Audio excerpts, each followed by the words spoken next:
Have you ever asked yourself, how many conspiracy theories do you believe in? And second, how many did you believe in that initially appeared weaker, maybe even remote, but then with time became accepted by the mainstream as historic fact? Imagine the impact that would have on you, on how you would generally be open to accept new theories while also perceive your ongoing theories with heightened validity and confidence. Conspiracy theories are prevalent all across the world. They do indeed exist in every culture, but why does it seem that as Arabs, we have them in loads?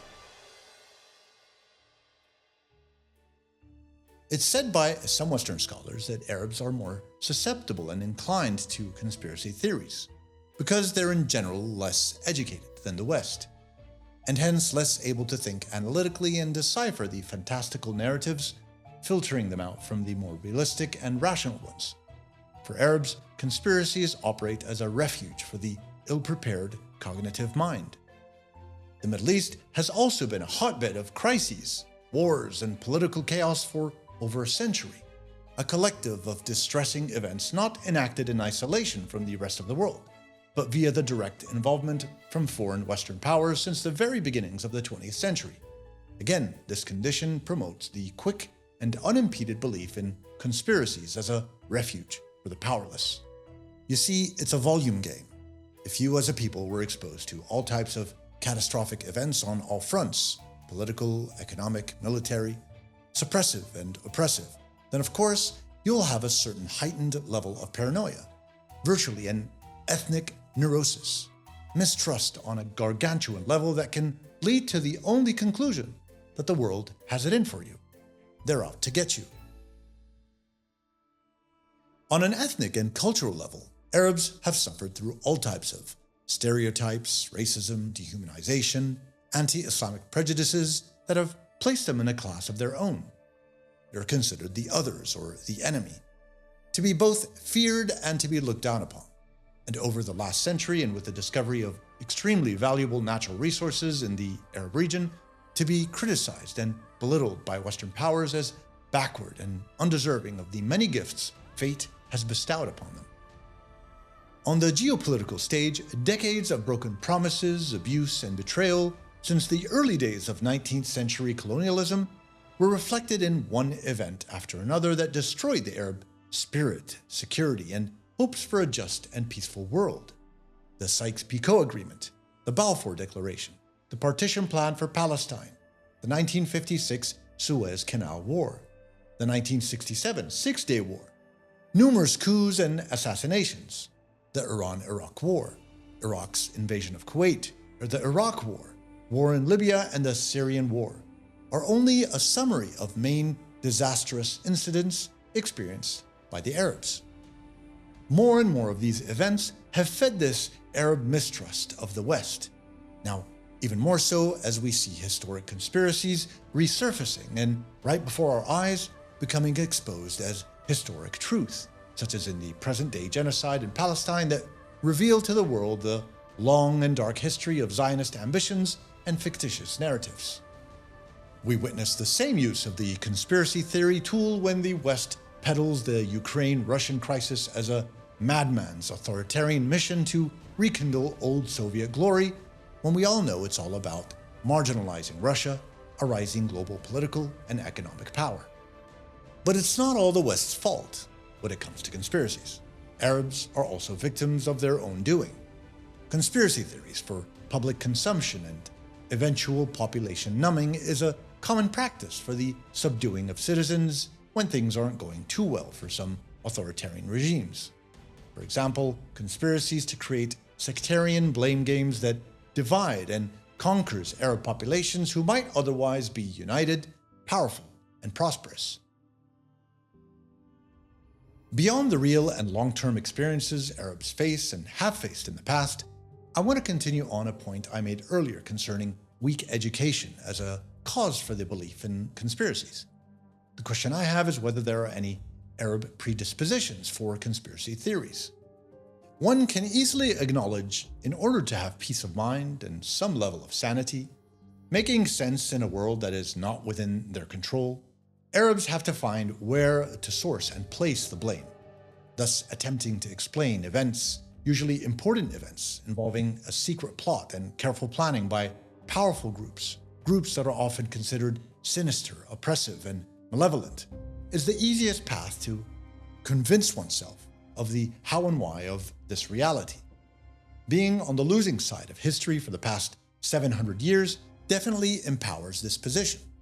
From Ottoman rule, to European colonialism, to Cold War antagonists, putting all types of pressure on you, and then finally as the stomping grounds of choice for a single, uncontested global power, the United States.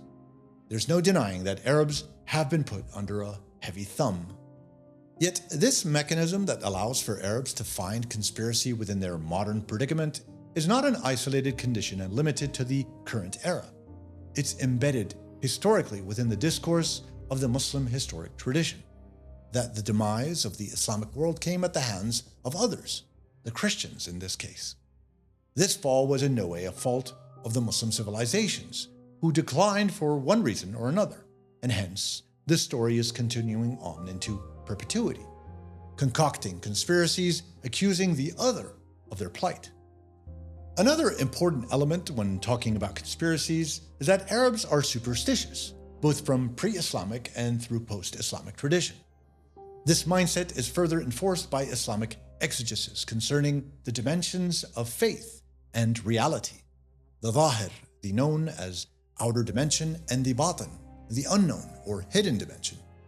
And it's the Batin, this hidden dimension, that allows for many Arabs to believe in conspiracies openly and trustfully, that the world and its evil people do work in mysterious ways, in the same way that conspiracies emanate from a dark, secret, and hidden place.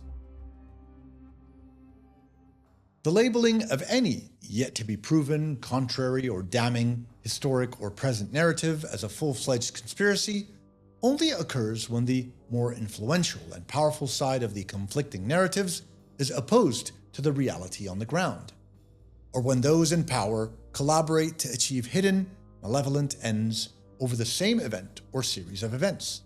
This is the nature of all conspiracies. Up to a certain point in history, maybe up until 25 years after the fact, the coup that saw Mohammad Mossadegh removed as PM of Iran by the CIA and MI5 was considered an outlandish conspiracy theory. Yet now, everyone has forgotten that such an event fell within the confines of conspiracy at all, and now it seems to have been accepted as part of factual history all along. What changed? Kermit Roosevelt happened. Facts came to light. That's it. Year after year, shifts in historic event narratives are taking place. Events that were always considered as provable facts by the Arabs, but were labeled as conspiracies by those who were involved in them, such as Israel and the United States.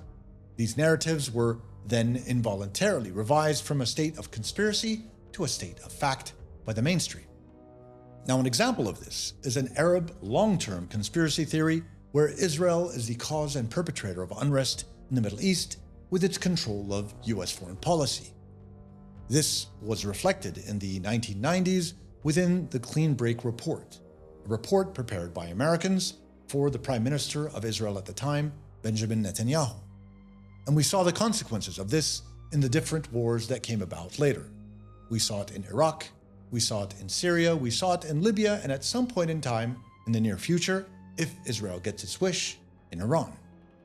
Then there was the scandalous and often considered anti-Semitic conspiracy, where the Arabs cried about the Jewish lobby influence, mainly reflected by AIPAC, and its impact on the US democratic process, and in the real-time substitution of mayors, governors, senators, or congresswomen or man who took any negative position towards Israel.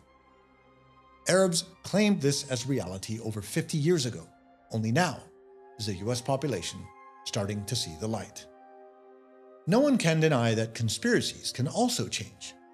They can evolve into either more extreme and fantastical versions of themselves when they tend to then fizzle out, or when they actually pick up momentum and gain strength, evolving into factual history, towards becoming the mainstream and accepted narrative. It's a very simple equation. At the beginning, the case of the facts are that they're facts. Then, the more powerful labels those facts as being lies, or in many cases, the facts become concealed. Conspiracy is created, and with time, as the truth never sleeps, those conspiracies resurface back as facts.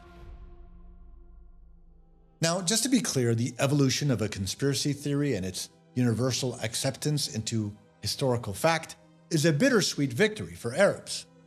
First, Arabs are vindicated by the turn of events, of course, that's great, in the fact that they were right all along, and with the added benefit of justifying their situations as victims of malicious acts by the others. The conundrum here is that with such vindication, Arabs sink deeper into mistrust of those powers that be, the West and its allies who conspire against the Arabs. They now become even more open and accepting of newly created, ripe, foreign, and unjust plots, thus sinking Arabs even more towards a dependency on this victimhood when there are always foreign subjects responsible for their strife. Damned if you believe in the conspiracies, damned if you don't. Even if conspiracy theories believed by Arabs do eventually turn out to be right and correct all along, the reliance on them to justify and understand their dilemma in the contemporary world won't help their cause, won't help them transcend their current station. Finding reason for one's situation in life is only the first step to putting together a course towards self-betterment and eventual success and prosperity. The rest of the steps demand change on a different level, and finding accountability in Arab behavior and shortcomings.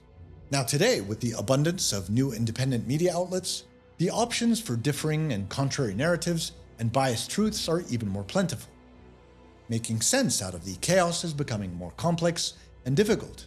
The environment is rife with conspiratorial infection. The blame game will for sure continue endlessly, especially towards others outside the Arab sphere. The key here for Arabs is to stop the drowning, to surface above the murky waters, to transcend conspiracy and start taking control of their own destiny.